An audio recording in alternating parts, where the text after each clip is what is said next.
نہ میں وہابی نہ میں بابی، میں ہوں مسلم علمی کتاب۔ وہ ہے اسٹوڈنٹس کا روزہ۔ عموماً جن اسٹوڈنٹس کے پیپر آنے والے ہوتے ہیں نا، تو وہ روزے چھوڑنا شروع کر دیتے ہیں، روزے بھی نہیں رکھتے، پڑھتے بھی کوئی نہیں۔ اسٹوڈنٹس نے تو رات کو پڑھنا ہوتا ہے بھائی، رات کو کون سا روزہ ہوتا ہے؟ پیپر تو دن کے وقت ہوتا ہے، تیاری رات کو کرنی ہوتی ہے، تو رات کو تو روزہ نہیں ہوتا۔ تسلی سے آپ اپنی تیاری کریں، پیپر تو 3 گھنٹے کے لیے ہے۔ تو مجھے تو کوئی وجہ نظر نہیں آتی ہے کہ کوئی شخص اسٹوڈنٹ ہے اور وہ پیپروں میں روزہ چھوڑ دے، کوئی تک نہیں بنتا، کیونکہ روزہ دن کے وقت وہ 3 گھنٹے ہی آپ نے پیپر میں گزارنے ہیں نا۔ اور جو لوگ پڑھنے لکھنے والے ہیں وہ تو 3 گھنٹے میں پیشاب بھی روک کے بیٹھے ہوتے ہیں کہ ہمارے 5-10 منٹ ضائع ہو جائیں گے، ہمارا پیپر مکمل نہیں ہوگا، پانی بھی نہیں کوئی پینے کا سوچتا ہی نہیں، وہ پیپر سے ہی توجہ نہیں ہٹتی ہے۔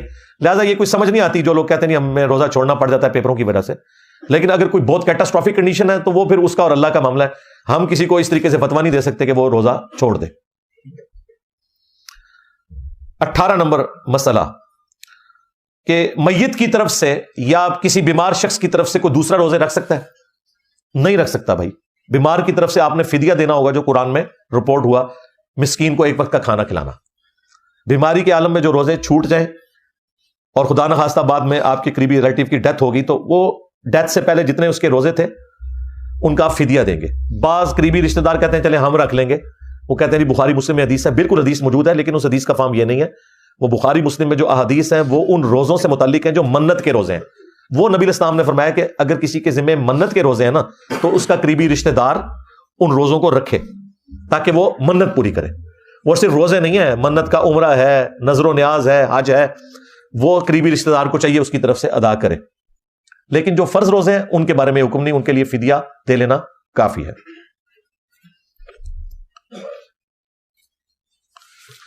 19 نمبر مسئلہ، سحری کی دعا، جو اکثر آپ ٹی وی چینلز کے اوپر سنتے ہیں، وَبِصَوْمِ غَدٍ نَوَيْتُ مِنْ شَهْرِ رَمَضَانَ۔ یہ علماء اکرام کی خدمت ہے امت کے لیے۔ قرآن و سنت میں کہیں یہ دعا رپورٹ نہیں ہوئی، نیت کافی ہے۔ روزہ رکھنے کی کوئی دعا نہیں ہے، صرف نیت ہے، اور وہ تو جنرل ہے۔ بخاری مسلم دونوں میں حدیث ہے، انما الاعمال بالنیات، اعمال کا دار و مدار نیتوں کے اوپر ہے۔ تو نیت تو رات کو ہماری ہو جاتی ہے، یہ نہیں ہے کہ آپ نے صبح ایگزیکٹ اسی وقت اپنے دل میں کوئی نیت کو حاضر کرنا، وہ نیت تو ہے۔ ہاں بعض اوقات ایک ڈبل ذہن میں آ جاتی ہے بات، میں رکھوں نہ رکھوں، کل میں نے سفر پہ جانا ہے، یا اس طرح کا کوئی ایشو میرے ساتھ بن سکتا ہے۔ تو وہ ابو داؤد میں پھر حدیث ہے کہ نبی علیہ السلام نے فرمایا کہ جس نے طلوع فجر سے پہلے روزے کی نیت کر لی اس کا روزہ درست ہے۔ یعنی وہ پھر آپ نے نیت فجر کا وقت داخل ہونے سے پہلے، یعنی ختم سحری سے پہلے کرنی ہوگی۔ فرض روزے کی نیت، نفلی روزے کی نیت آپ جب مرضی چاہیں کر سکتے ہیں۔ وہ بخاری مسلم میں آتا ہے کہ نبی علیہ السلام گھر تشریف لاتے تھے، امہات المومنین کہتی ہیں کہ پوچھتے تھے ناشتے کے لیے کچھ ہے؟ ہم کہتی تھی کہ ناشتے کے لیے تو کچھ بھی نہیں ہے، آپ ذرا زندگی کے فقر کا لیول دیکھیں۔ پھر حضور کہتے تھے ٹھیک ہے، پھر آج ہم روزہ رکھ لیتے ہیں۔ اس کے لیے پھر شرط ہے کہ آپ نے ختم سحری سے اس وقت تک کچھ کھایا نہ ہو۔ اور امہات المومنین کہتی ہیں اگر کچھ کھانے کے لیے ہوتا تو ہم حضور کو پیش کرتے، تو پھر آپ افطار فرما لیتے، یعنی ناشتہ کر لیتے۔ ناشتے کو بھی آپ بریک فاسٹ کہتے ہیں نا، روزہ توڑنا۔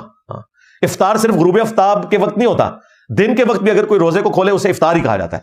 تو نفلی روزہ اس کی نیت آپ فجر کے بعد بھی کر سکتے ہیں، سورج نکلنے کے بعد بھی کر سکتے ہیں، بشرطے کہ کچھ کھایا پیا نہ ہو اس دوران۔ لیکن فرض روزے کی نیت آپ نے طلوع فجر سے پہلے کر لینی ہے، وہ میں نے ابو داؤد کی حدیث آپ کو بتا دی۔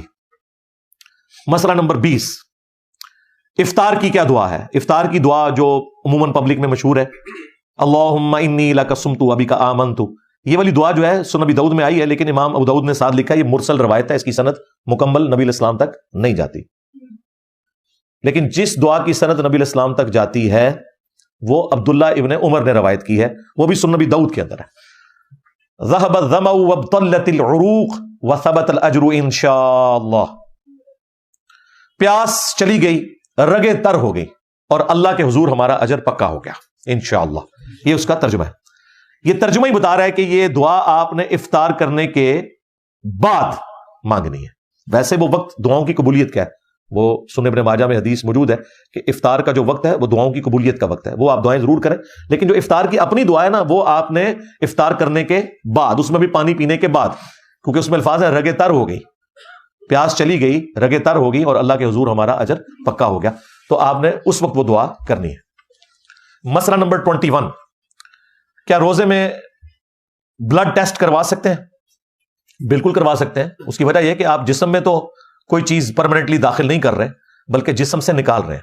وہ سرنج کے ذریعے، وہ کوئی کھانے کی چیز نہیں ہوتی، سرنج داخل کر کے اس سے خون نکالا جاتا ہے.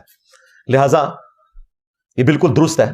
اور اس کی اصل وہ حدیث ہے بخاری اور مسلم میں کہ نبی علیہ السلام نے احرام کی حالت میں بھی اور روزے کی حالت میں بھی ہجامہ کروایا، کپنگ کروائی، اور کپنگ میں خون نکالا جاتا ہے. بخاری اور مسلم میں ایک اور حدیث ہے کہ عبداللہ ابن عمر جو ہیں وہ شروع میں تو کپنگ کروایا کرتے تھے روزے کی حالت میں، لیکن بعد میں پھر وہ رات کے وقت کپنگ کرواتے تھے، چھوڑ دیا تھا.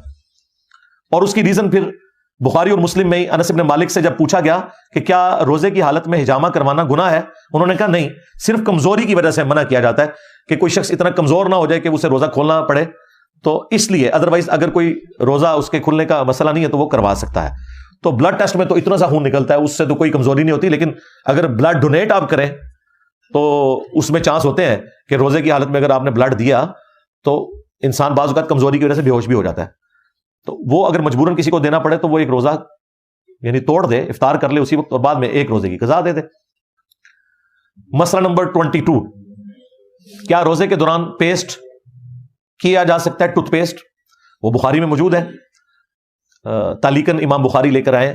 اچھا، امام بخاری نے صحیح بخاری میں 1930 سے لے کر 1938 تک یہ مسلسل 9 احادیث رمضان کے مسائل کے اوپر لی ہیں، اور ان احادیث کے چیپٹرز کی باقاعدہ جو ہیڈنگز ہیں نا، ان میں کافی سارے مسائل ترتیب سے لکھ دیے ہیں، لیکن وہ تعلیقاً روایتیں ہیں، ان کی اسناد بیان نہیں ہوئی ہیں.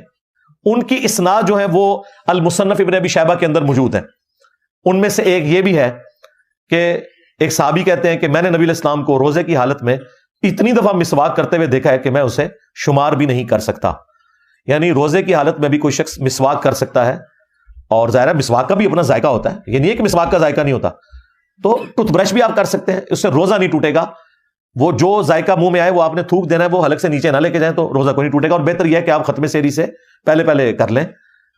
ٹوتھ برش کسی نے کرنا ہے اس میں تو کوئی حرج نہیں ہے، بعد میں بھی کریں تب بھی روزہ نہیں ٹوٹے گا. مسئلہ نمبر 23، وہ ہے روزے کے دوران ٹیکا یا ڈرپ لگوانا. اب اس میں علماء کی 2 آراء ہیں. ایک طرف وہ علماء ہیں جو یہ کہتے ہیں کہ جی اگر آپ نے ٹیکا گوشت میں لگوایا تو کوئی مسئلہ نہیں ہے، البتہ اگر آپ نے وین کے اندر لگوایا تو ٹوٹ جائے گا، اور ڈرپ تو ظاہر ہے لگتی وین کے اندر ہے. ہمارا اس میں موقف یہ ہے کہ دونوں صورتوں میں آپ کو روزے کی حالت میں یہ کام نہیں کرنا چاہیے، افطار کے بعد کریں. کیونکہ صحیح بخاری میں تعلیقاً ہے جو میں نے بتایا، وہ اکٹھے مسائل امام بخاری نے لکھے ہیں. ان میں عبداللہ ابن عباس کا ایک قول ہے کہ جسم میں کوئی چیز داخل کرنے سے روزہ ٹوٹتا ہے، جسم سے کوئی چیز نکلے اس سے روزہ نہیں ٹوٹتا. تو اس میں دیکھیں کتنے مسائل ثابت ہو گئے کہ خون نکلنے سے روزہ نہیں ٹوٹے گا، آنسوؤں سے نہیں ٹوٹے گا. اسی طریقے سے جسم میں کوئی چیز داخل کی، خواہ وہ کھا کے داخل کی یا اس طریقے سے جسم میں، اب دیکھیں جون جولائی کے روزوں میں اگر کوئی شخص ڈرپ لگوا لے تو اسے پیاس ہی نہیں لگے گی، ظاہر ہے وہ پانی کی کمی تو خود بخود پوری ہو جائے گی. لہٰذا جو وین والا مسئلہ ہے وہ تو کلیئر ہے کہ اس میں تو روزہ ٹوٹ گیا. اب رہ گیا گوشت میں ٹیکا لگوانا، تو اس میں بھی احتیاط والا پہلو یہی ہے کہ آپ کو ٹیکا اس دوران لگوانے کی ضرورت نہیں، اور اگر مرض اتنا بڑھ گیا آپ کو ٹیکا لگوانا پڑ گیا تو ٹھیک ہے، وہ تو مریض تو ویسے ہی روزہ چھوڑ سکتا ہے، بعد میں روزہ رکھ لے. بہتر یہ ہے کہ آپ اس روزے کو پھر افطار ہی کر لیں اور اس کی جگہ ایک روزے کی قضا بعد میں دے لیں. مسئلہ نمبر 24، کیا روزے کے دوران ہجامہ یعنی کپنگ کروائی جا سکتی ہے؟ تو وہ میں پہلے ڈسکس کر چکا بلڈ ٹیسٹ والے کیس میں کہ بخاری مسلم ہے کہ نبی علیہ السلام نے کپنگ کروائی ہے. لیکن عبداللہ ابن عمر بعد میں دن کے وقت نہیں کرواتے تھے، رات کو کرواتے تھے. وہ بھی بخاری مسلم میں آیا، اور صحیح بخاری میں یہاں تک آیا جب انس ابن مالک سے پوچھا گیا تو انہوں نے کہا کمزوری کی وجہ سے ایسا ہے کہ آپ دن کے وقت کپنگ نہ کروائیں، کہیں بلڈ نکلنے سے کمزوری نہ ہو جائے، روزہ افطار کرنا پڑ جائے، ادروائز گناہ کوئی نہیں ہے اس میں. 25 نمبر مسئلہ، روزے کے دوران انہیلر کا استعمال کرنا. جو عموماً جن لوگوں کو سانس کی تکلیف ہوتی ہے نا تو وہ انہیلر یوز کرتے ہیں. اب ظاہر ہے اگر اس کی عام اجازت دی جائے تو پھر تو یہ سگریٹ پینے والے بھی سوٹے لگائیں گے اپنے. تو انہیلر میں ظاہر دوائی بھی اندر جا رہی ہے، حلق سے نیچے ہی اتر رہی ہے، صرف آکسیجن والا معاملہ نہیں ہوتا. اس میں اگر کوئی پرماننٹلی کوئی مریض ہے جسے روزانہ یوز کرنا پڑتا ہے، اس کے لیے تو کوئی اجتہاداً کوئی گنجائش نکالی جا سکتی ہے. باقی کبھی کبھار اگر کسی کو ایسا مسئلہ ہوتا ہے تو ٹھیک ہے، وہ پھر ایک روزے کی قضا دے لے.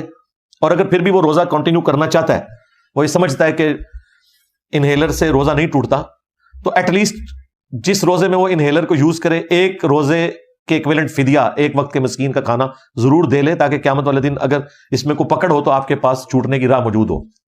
ادروائز جو آپ انہیل کر رہے ہیں ظاہر ہے وہ تو حلق سے پھر نیچے دوائی بھی آپ لے کے جا رہے ہیں، تو کوشش کریں کہ یہاں تک نوبت نہ آئے. اور باقی اگر کسی کے ساتھ مرض والا ایشو ہے تو وہ تو ویسے روزہ چھوڑ بھی سکتا ہے. اگر پرماننٹلی کوئی مریض ہے تو وہ تو فدیہ ہی دے، روزہ چھوڑ بھی سکتا ہے، جس طرح کہ شوگر کے مریض ہیں.